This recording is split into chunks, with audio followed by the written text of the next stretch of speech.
প্লাস্টিকের বোতল অর্থাৎ ফেলে দেওয়া বর্জ্য দিয়ে তৈরি হচ্ছে মানুষের খাওয়ার বিস্কুট। শুনতে অবিশ্বাস্য হলেও একদল মার্কিন গবেষকের হাত ধরে এই অলৌকিক ঘটনাই এখন বাস্তব। বিশ্বজুড়ে তৈরি হওয়া প্লাস্টিকের পাহাড় আর ঘনিয়ে আসা খাদ্য সংকটের সমাধান হিসেবে হাজির হয়েছে এক নতুন ফুড টেকনোলজি।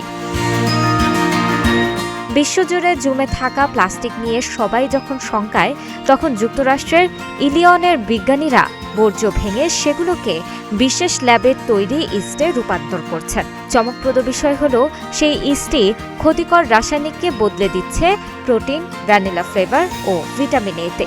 এরপর 3D প্রিন্টারের মাধ্যমে তৈরি হচ্ছে মাইক্রোবাইটস নামের protein biscuit. I think converting plastic into food. নাসার দাবি, এই উদ্ভাবন মঙ্গল গ্রহ কিংবা চাঁদের বুকে মহাকাশচারীদের জীবন বাঁচাবে।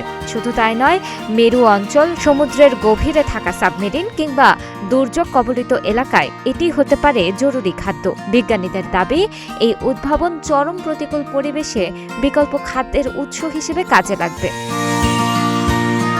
ফেলে দেওয়া এই বিস্কুট এখনও বাজারে আসার অনুমোদন পায়নি। তবে ভবিষ্যতে খাদ্য ও পানির জন্য হাহাকার শুরু হলে এই প্লাস্টিক থেকে তৈরি খাবারই হয়তো মানবজাতিকে ধ্বংসের হাত থেকে রক্ষা করবে, এমনটাই ধারণা সংশ্লিষ্টদের। যুক্তরাষ্ট্রের শিকাগোতে সাম্প্রতিক একটি বিজ্ঞান সম্মেলনে উত্থাপিত এই কাজ আগামী দিনে খাদ্য প্রযুক্তির রূপরেখা হয়তো অনেকাংশেই বদলে দিতে পারে।